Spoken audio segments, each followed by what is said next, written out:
E aí, pessoal do Tanta, tudo bem com vocês? Hoje é segunda-feira, é dia da gente falar sobre esportes. Estão rolando vários campeonatos, né, durante a quarentena, só que não. Então hoje a gente resolveu trazer, oxente, bichinho, um assunto pra vocês aí. É o quê? Oxente, bichinho. O que é que seleção brasileira tem a ver com oxente, bichinho? É que a exemplo do nosso último programa, a gente vai convidar vocês para responder um quiz, um teste. Na verdade, esse é menos saber informações, se você está sabido, se você está por dentro, e é mais para saber da sua criatividade. Como você escalaria os jogadores nordestinos que fizeram parte da seleção brasileira de futebol? Exclusivamente nordestinos.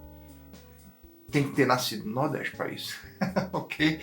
Então, não é que jogavam em clubes do Nordeste, é que foram nascidos lá nessa região. A gente sabe que, por exemplo, se você pegar o Daniel Alves, o Dante, tem muito jogador que sai, o Firmino, tem muito jogador que sai muito precocemente do Nordeste direto para clubes do exterior hoje em dia, né? O Corinthians Alagoano é um time do Nordeste que faz muito isso, ele basicamente baseia, ou fazia pelo menos até algum tempo atrás, baseia suas operações em revelação de craques para outros clubes. Muito bem, então, oxente, bichinho, hoje a gente quer saber de vocês o que vocês acham, como é que vocês escalariam. E olha, o programa passado ninguém respondeu, ninguém participou, ninguém falou se acertou muitas questões sobre o Rivaldo, né? A gente vai fazer igual da outra vez, a gente vai. Eu não vou mostrar. Vou mostrar.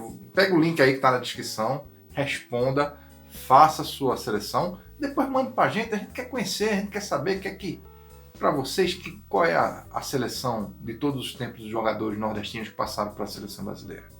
E a gente vai mostrar agora a nossa, tá bom? Então, se você não quer ser influenciado pro bem ou pro mal, pause agora, responda lá. Depois traga essa resposta pra gente. A gente quer saber, de fato, qual é a opinião de vocês sobre os melhores jogadores nordestinos de todos os tempos. Até já! Então vamos lá. Antes de mais nada, a gente queria defender, antes de revelar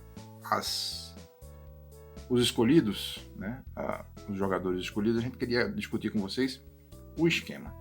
Esse é um esquema de futebol que eu considero o mais aperfeiçoado para todos os tempos. A gente sabe que os esquemas de futebol foram evoluindo, começou lá com 2-3-5, etc. Mas eles vêm e vão, né? O MW foi utilizado pela Alemanha de novo, quando foi campeão aqui no Brasil. O 4-3-3 está muito em voga hoje, com pontas mais abertos ainda do que já era naquela época. Então, a gente quer defender esse esquema. Para a gente é o esquema mais dinâmico, enfim, é o esquema o melhor esquema para jogar bola. É claro que alguns jogadores, como vai reunir jogadores de todas as épocas, nem chegaram a jogar nesse esquema. Mas, enfim, se a gente pudesse ressuscitar os que já morreram, né, trazer todos para a mesma geração, jovens, e fazê-los jogar nesse esquema, seria um time bem difícil de ser batido. O goleiro fica aqui junto da barra, sabe? Isso aí não tem o que fazer. Nosso esquema é o 4-4-2. 4-4-2, você vai notar que ele tem essa formação em losango. Você está acostumado a ver dois volantes e dois meio-campistas, como por exemplo a Seleção Brasileira de 1994, que foi tetracampeã, usava esse esquema de 4-4-2 de quadrados, né? O esquema do Parreira de quadrados. Era interessante porque em qualquer região do campo você sempre tinha um adversário cercado por 4 jogadores brasileiros. Aqui é uma adaptação, a gente coloca ele como losango. Por quê? Você tem laterais a dupla função, né? E a não ser que ele seja igual o Carrefour, que só sabe correr, ele precisa apoiar o ataque, ele precisa defender. Então isso é um pouco ingrato. Ainda mais se os dois forem juntos, esqueça. Levar gol na certa. Então, antes de mais nada, eu queria defender isso. Nesse esquema, se um lateral sobe, inclinando os jogadores um pouco para um lado, o outro fica como apoio, especialmente em cobranças de escanteio. Isso é uma coisa básica do futebol, que o lateral oposto sempre fica aqui aguardando a sobra, se eventualmente a bola rebotar para cá, né? Fica um volante aqui, o mesmo jogador de ataque recuado na cobrança de escanteio e o lateral no lado oposto. Por isso que o Roberto Carlos não tinha culpa nenhuma naquela história de meia. Só quem não entende de futebol fica repetindo essa bobagem que o Pedro Bial inventou. Nem nada de futebol aquele poeta apresentador é. Então, enfim, se vai um, fica o outro. Primeira coisa do esquema. Segunda coisa, ao invés de quadrado losango, porque se você tiver esses dois jogadores meio-campistas com capacidade de marcação e principalmente de armação, você tem, na verdade, dois meios de ligação para efetuar essa transição. E vocês sabem, Toninho Cerezo que o diga, esse cara que é o volante não pode bobear. Então, ter dois jogadores como opção, além de um lateral que pode surgir como apoio para ele soltar essa bola em profundidade, dá mais opção para o volante não entregar a bola no pé do adversário e acabar tomando um contra-ataque infantil, né? De novo, a lá Cerezo / Paulo Rossi. Então, o que a gente tem aqui são dois meio-campistas de apoio que não são volantes nem são armadores. Aqui está o volante, aqui está o armador. Esses caras fazem um papel híbrido. Eu chamaria de meias de ligação. Um em cada ala.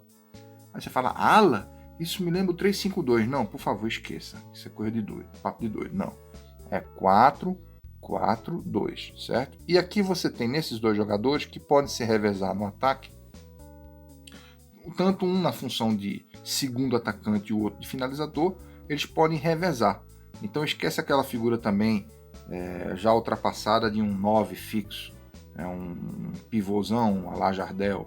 Não. Você tem, se fosse aqui sim, um Romário e um Bebeto. Entendeu? Que podem alternar o papel de segundo atacante e de finalizador. E aqui um maestro, um meio-campista tipo Zico, um cara realmente bom, não só de finalização, mas principalmente de visão e armação de jogadas.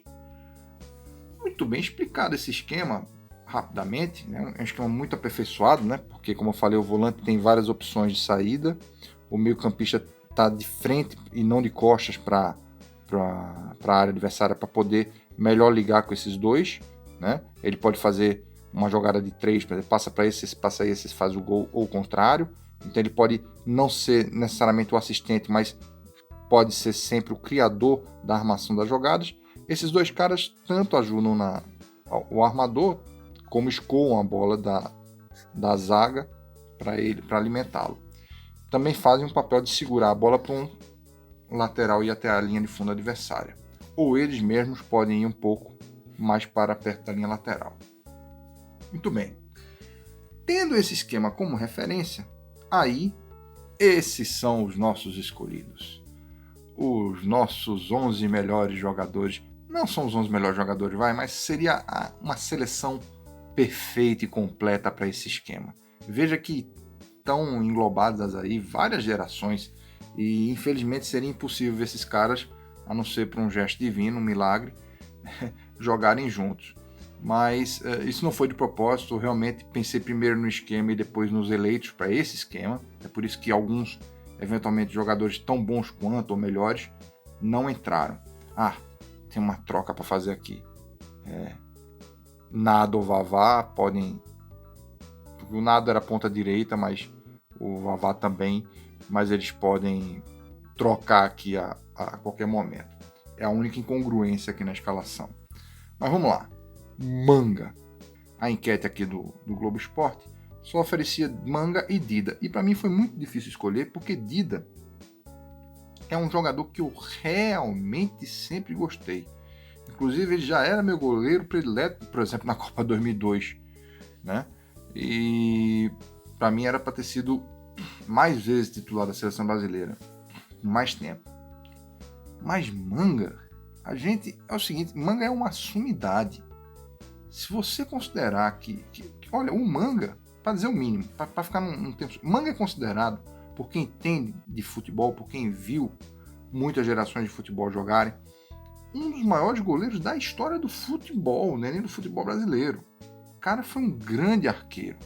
E ele é até hoje o jogador brasileiro com maior número de participações na Libertadores da América.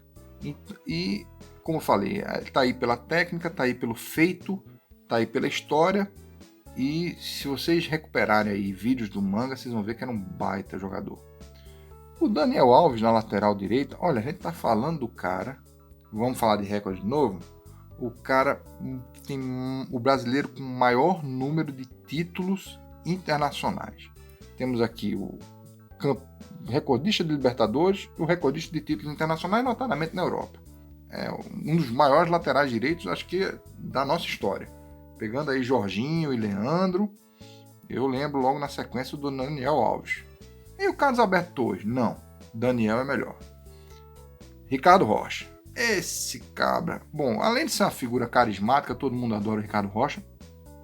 É um jogador muito técnico, muito raçudo. Zagueiro tem que ser raçudo mesmo, mas a gente tá falando de um cara que reúne as duas qualidades. Não é um brucutu, entendeu? Então tá aí, o cara é um monstro. Do lado dele, Luiz Pereira. Luiz Pereira é um cara bom. Você vai dizer, mas o Luiz Pereira é um zagueiro de um time só, da academia do Palmeiras. Acontece que o Luiz Pereira foi um grande jogador da nossa seleção. O Luiz, esse cara jogou até... Estamos falando que ele estava na Copa de 74. Eu não era nem nascido. O Luiz durou até 1997. O cara foi até 47 anos jogando como zagueiro. Não é pouco, não. Entendeu? E é um grande jogador, um raçudo também, com um grande poder objetivo e goleador. Estamos falando de um cara que fazia muitos gols, mesmo sendo zagueiro. Inclusive, se eu não me engano, é o recordista do Palmeiras como zagueiro de gols. E estamos falando de um cara que foi vendido para o Atlético de Madrid. Numa época você fala, mas hoje em dia, né, o jogador é vendido o tempo todo para o exterior brasileiro. Não era assim. Inclusive, nos anos 80, quando o Sócrates, o Falcão, o Zico, o Júnior saíram daqui para a Itália, saíram para times inexpressivos, feito Torino, Udinese. O Falcão ainda foi para Roma, mas o pessoal ia para qualquer time. O Luiz Pereira foi para o Atlético de Madrid nos anos 70, meu amigo. É um grande feito, é um grande jogador. E aqui, bom, para simplificar, meu ídolo. Eu gosto de futebol por causa desse cara. Esse cara, realmente, o pessoal lembra da brilhante seleção canarinha de 82. Os que perderam, mas ganharam, serão sempre lembrados. Seleção que não foi campeã, igual a do Carrossel holandês de 74, e que será para sempre lembrada pelo jogo maravilhoso que apresentaram. E, embora todo mundo tenha como referência principal o Zico e eventualmente o Falcão e o Sócrates, o Éder, que fez uma grande Copa de 82, na minha mente é sempre a figura do Júnior, porque somente por causa daquele terceiro gol contra a Argentina.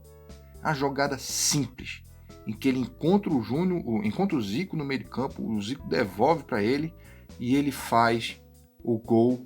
Enquanto a bola entra ainda, ele já está comemorando na linha de fundo com aquela sambadinha. Que o Roger Milá foi imitar muito tempo depois, o Careca também.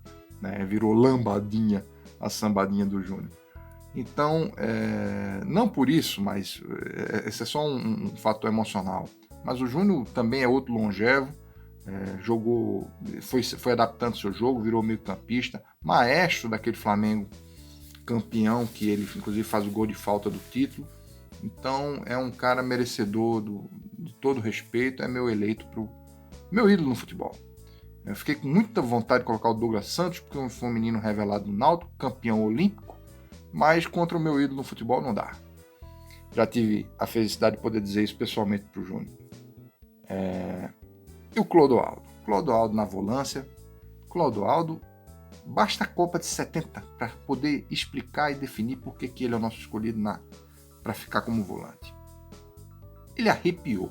Você vê aquele carnaval que ele faz antes daquele famoso quarto gol do Carlos Alberto, que a bola passa de pé em pé até chegar no Pelé e o Pelé fazer aquele lançamento de profundidade magnífico para a bomba do Carlos Alberto. Pois é, Veja como aquela jogada começou. Você vê que é um cara cabeça de área, marcador, contenção e faz um carnaval. É um cara técnico e marcador como Clodoaldo, vai ser sempre lembrado como um dos grandes camisa 5 de todos os tempos. Aqui os dois meias de ligação, lembra que eu expliquei na explicação do esquema? Eu coloquei dois caras que sempre foram considerados volantes, mas têm muita capacidade de armação e muita visão de jogo, né? O da esquerda, o Hernanes, ele estava no Santo André fazendo gol, armando jogada, mesmo sendo o volante, e o Muricy Ramalho o enxergou lá e o levou para o São Paulo. Muricy Ramalho, bicampeão pelo Náutico, onde aprendeu a ser técnico, e levou o menino que tinha acabado de fazer um gol de pênalti, inclusive no Náutico, levou o rapaz para ser o que se tornou depois o Profeta, gênio na Itália, grande jogador considerado.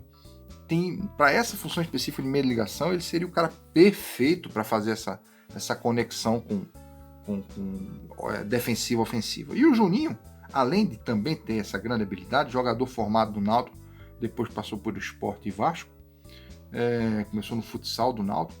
O Juninho, ele além de ter as mesmas qualidades do Hernanes, sendo que potencializadas, ainda é um baita cobrador de falta, foi um dos maiores cobradores de falta da história, né? É um daqueles que nem Marcelinho Carioca, cobrava de qualquer canto, lado direito, lado esquerdo, de perto, de longe. E é o seguinte, o cara chegou no futebol francês, mas futebol francês. Quem é o próximo? Alguém que jogou no futebol ucraniano? Não, calma aí, meu amigo. Ele chegou no futebol francês, no Lyon. Você sabe quantas vezes o Lyon foi campeão antes do Juninho chegar? Você sabe quantas vezes o Lyon foi campeão depois do Juninho sair? Você sabe o que aconteceu durante os 5 anos que o Juninho passou no Lyon? Campeão francês. Pentacampeão francês. Então o cara que só dizem que uma andorinha só não faz verão. O Juninho Pernambucano faz verão, faz chover, faz o escambau, meu irmão. Então tá ele aqui, Juninho, grande ídolo. Aqui o Rivaldo. Esse cara, é uma pena que ele fosse tão calado numa época que os caras falavam pra burro. Tímido, né? Quietinho, mas a bola que esse cara joga fala por ele. É igual o Elomar tocando violão. Nem precisa cantar, é só dedilhar. E o Rivaldo com a bola nos pés pela mãe do guarda. O que esse homem fez no Barcelona, mas ele não foi eleito, mesmo calado, melhor jogador do mundo à toa não. Né? Estamos falando aí de vários pernambucanos, vários nordestinos ilustres. O rapaz foi melhor jogador do mundo.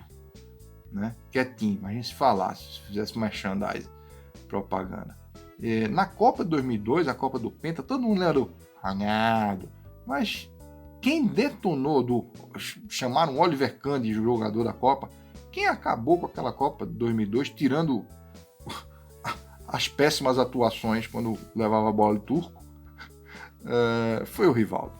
Rivaldo destruiu realmente o aprendizado, a apatia que ele, inclusive, levou um esporro do Edmundo na final da Copa de 98, tornou ele um jogador consciente da sua responsabilidade, do que precisava fazer, e junto com o Ronaldinho Gaúcho, mas ele mesmo foi o cara com a cabeça pensante do ataque daquela seleção montada por 3-5-2 pelo Filipão.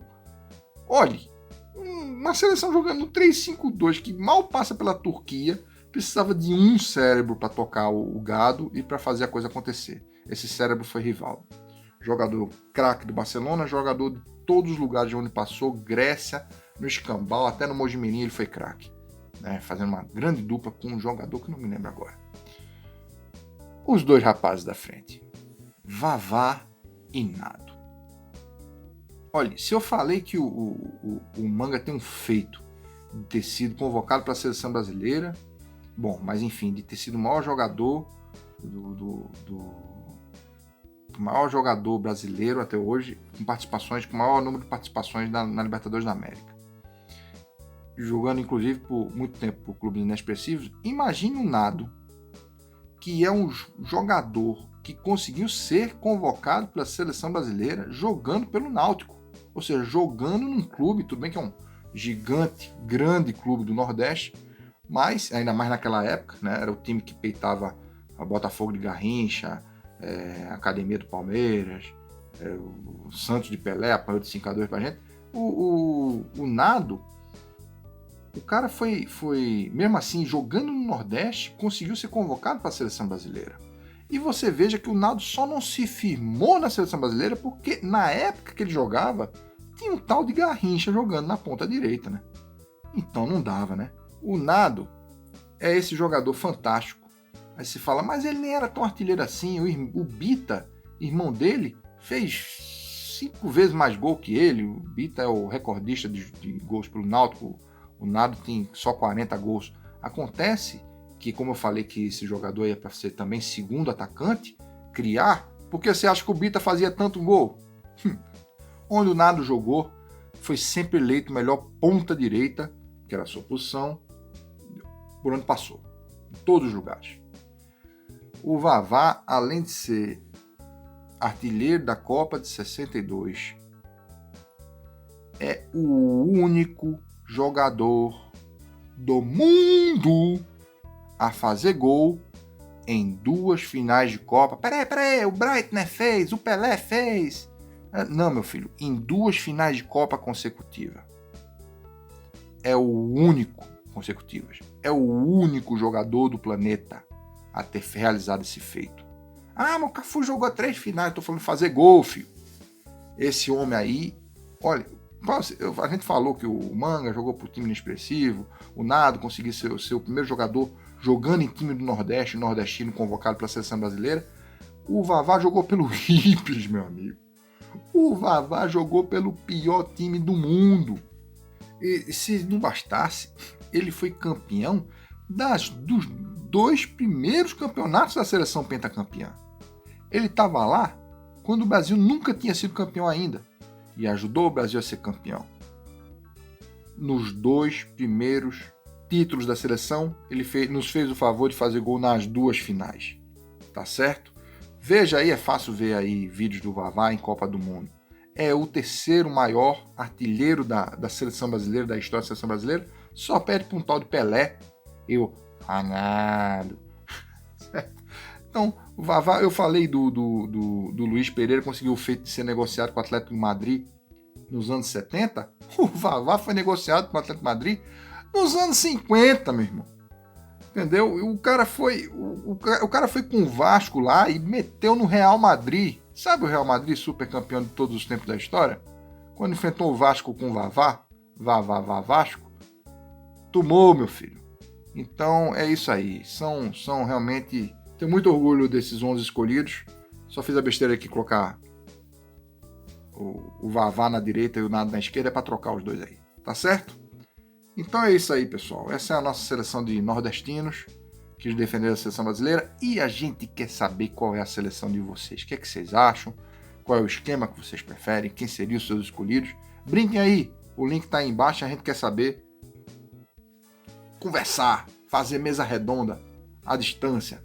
Tá certo? Vamos conversar para esquecer das coisas ruins que estão acontecendo agora. Assine o canal, dê joinha e comente. Essa é a parte mais legal. Um abraço do Tanto.